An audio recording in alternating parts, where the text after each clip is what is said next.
Hi, everyone. Today, I get to listen to the winner of the weekly community poll on Patreon. I'm excited because each time you've chosen one for me, it has been one certainly enjoyable and worth listening to. Today, it is going to be Kate Bush and her song Wuthering Heights from 1978. Bush began writing songs at the age of 11. She was assigned to EMI Records after David Gilmour of Pink Floyd helped produce a demo tape, so lots of connections going on. In 1978, at the age of 19, she topped the UK singles chart for 4 weeks with her debut single, this Wuthering Heights. She became the first female artist to achieve a UK #1 with a fully self-written song. She wrote this song in a single evening at the age of 18 and was inducted into the Rock and Roll Hall of Fame in 2023. So this was a big deal for her, as well as, well, I kind of like the idea that it's drawn from literature too. Bronte, Wuthering Heights. So let's listen to it.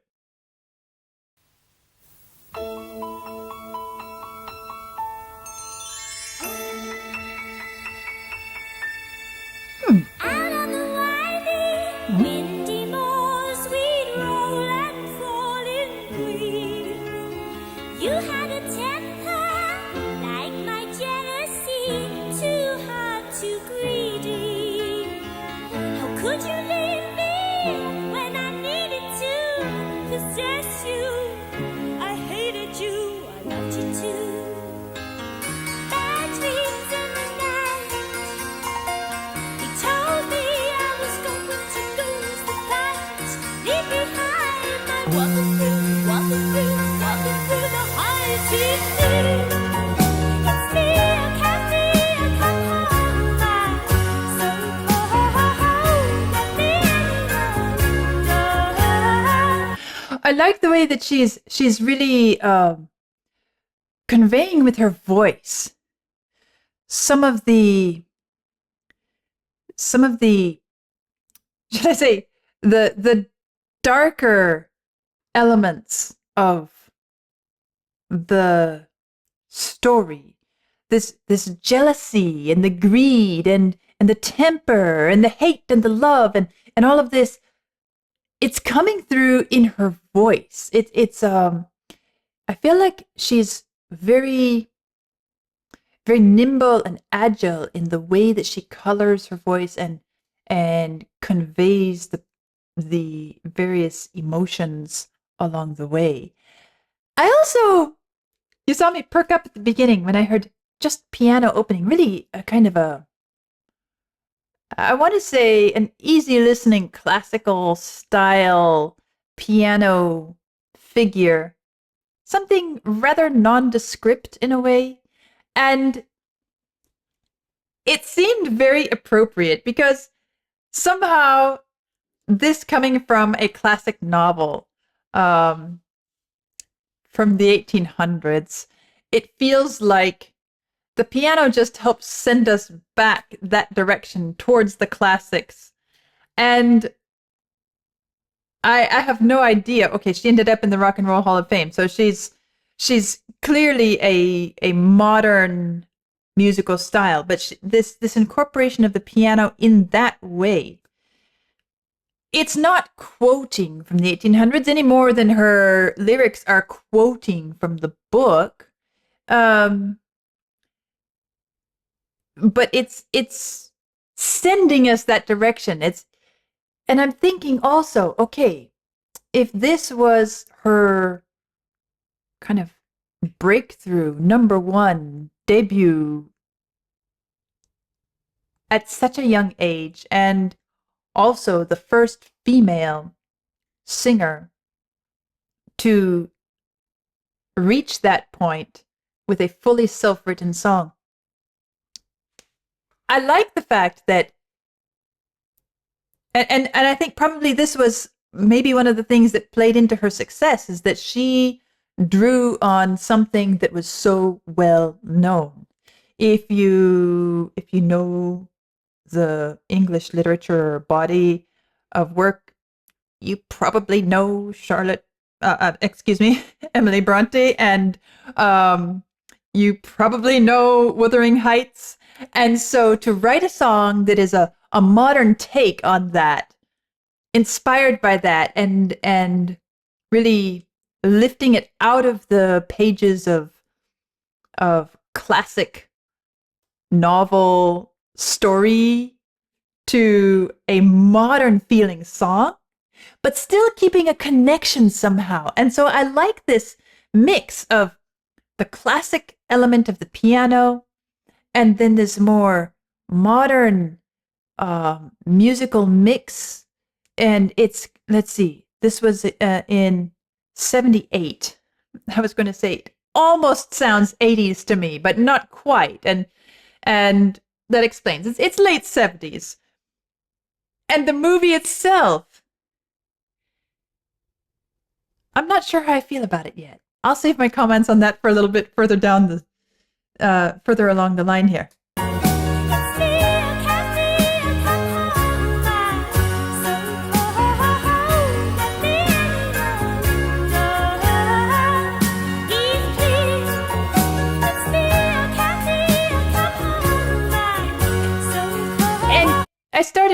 I started by commenting saying I appreciate the versatility and fluidity in her voice emotionally, but it's also a very small kind of young child,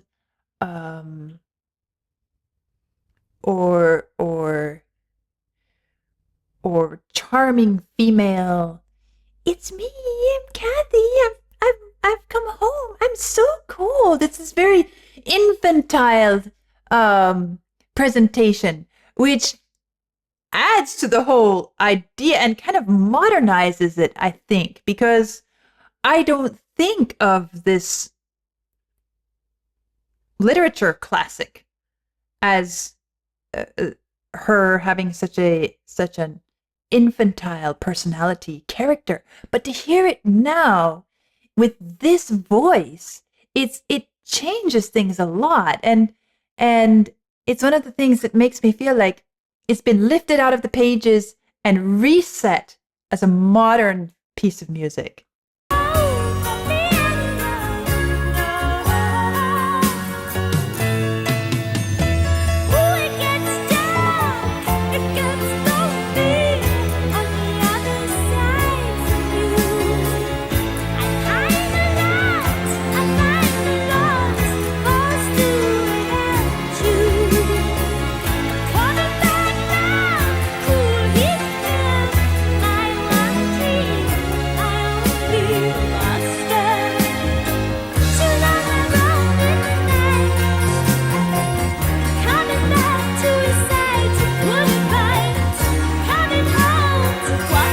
Noticing how the bass is really that was nice.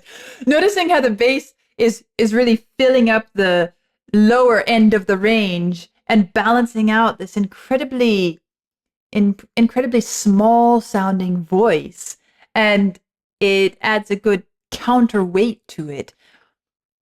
Thinking about this video clip, the movie kind of presentation of this also has this mix of both classic elements and modern, like her white dress and her hair kind of going towards the classic portrait style, and even the coloring, the lighting of the video clip pushes us that direction. But then her big wide eyes, again, those are something that make me think of very childlike, even infantile. It's me, it's Kathy, and the even the insanity that it conveys, and the dance elements, which are again reminiscent of, say, classic ballet, but at the same time very free form and girlish. And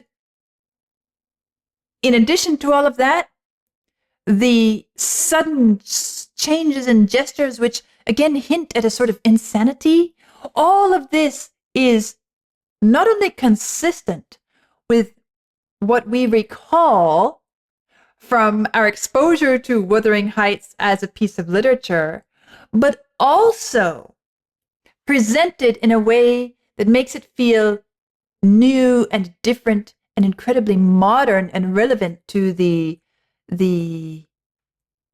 life that we live now, with how it sometimes verges on insanity and the relationships complexities, which of course were explored in the book, but now presented in modern language, in modern music, and recast for us in a way that feels like it relates to us. Or I'm thinking of myself, it might relate to me as a younger person, maybe late teens, early 20s is how I'm imagining kind of a Kate Bush age when she wrote this. The emotional content and the messaging of it works so fluidly and naturally well. And this other thing that I noticed, listen to what's happening in the music here. And the way it draws our attention to that part of the music, which is crescendo.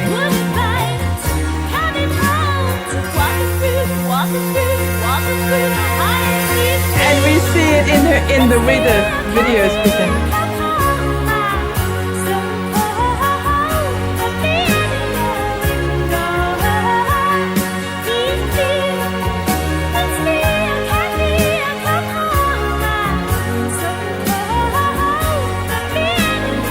I really appreciate the fluidity of the piece. I guess that's the word that I keep coming back to.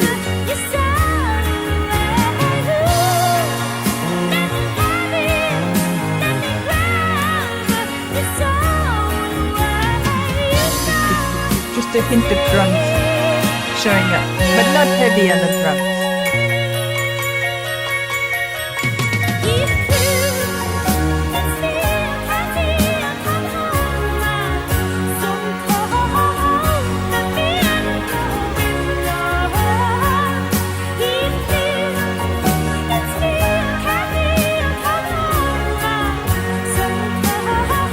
Myself closing my eyes, not because I dislike what I'm seeing, but because the music is it's pulling me towards the music. The music is pulling me towards itself.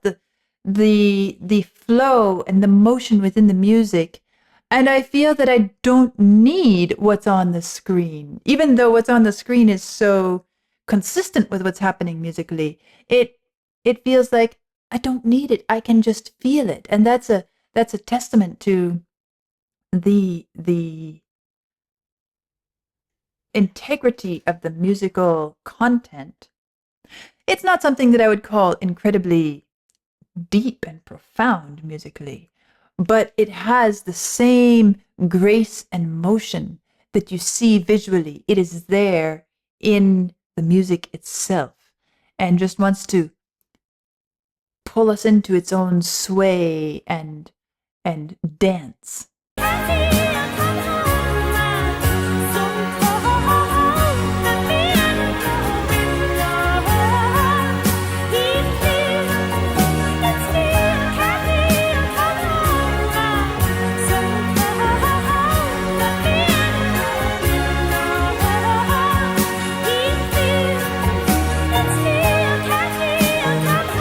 And I know we're coming to the end here, but I'm going to stop it at this point, because as I'm listening and I'm thinking about why do I feel the music pulling me into its own motion, and I'm analyzing as I listen, what is it about it? The instrumentation, it's nice.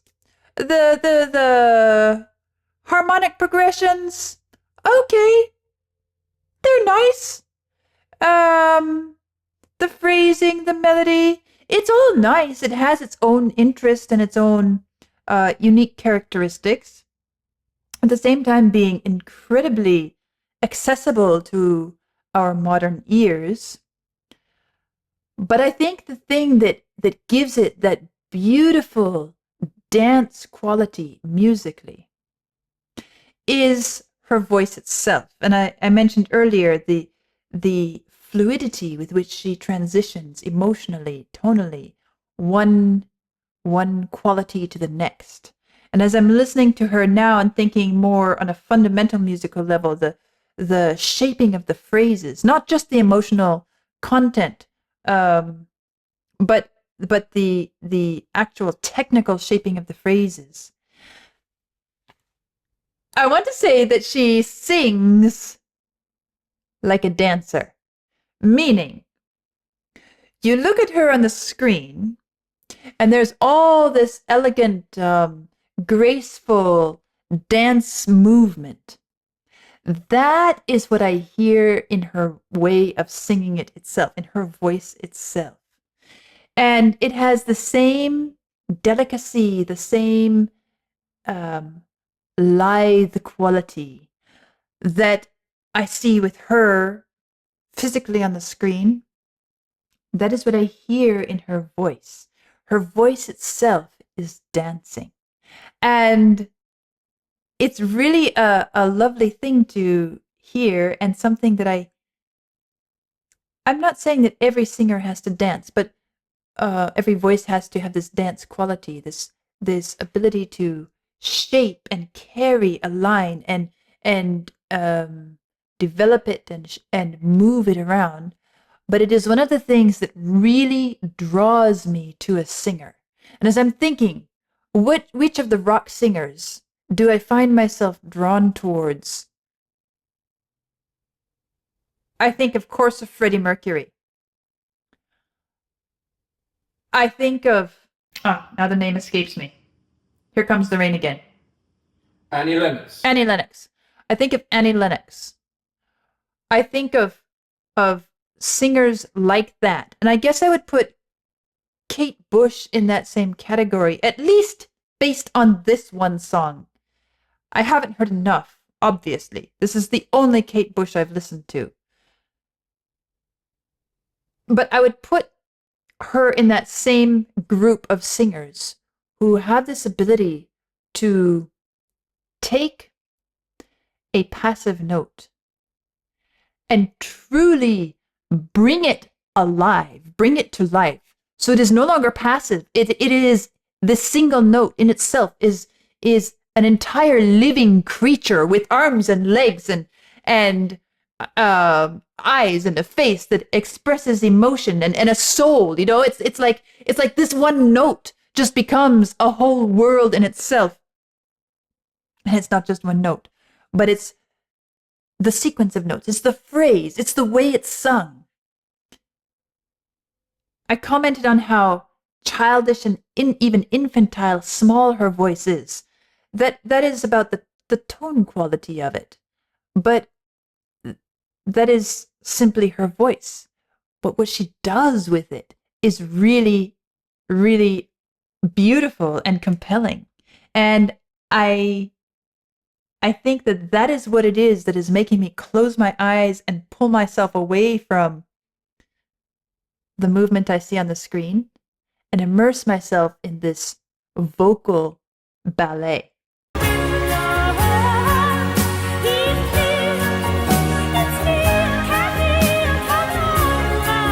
I could do without the instruments even. I don't even need them. It's her voice. Listen to it.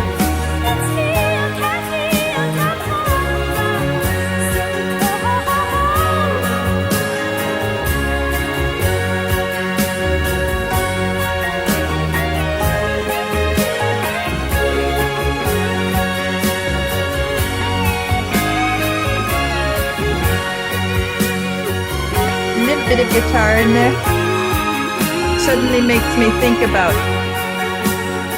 not only in terms of vocalists but guitarists, which ones can dance their way through a line of music. So that is Kate Bush's voice. And now I know why many of you have said, please listen to Kate Bush. Thank you all for choosing this one for me for the poll this week. As always, I'm looking forward to what you choose next week. But this, I guess I would say Kate Bush earned her #1 in the UK spot. She earned it with this piece. It is both classic and fresh, modern. It has grace and elegance and complex emotional content, and it has a wonderful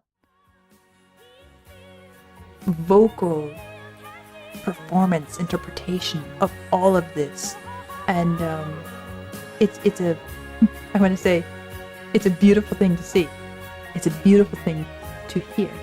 And I'm sure I will listen at some point in the future to some more of Kate Bush, because I always find myself drawn to these kinds of singers who can pack so much into a single note and just bring a whole new world alive.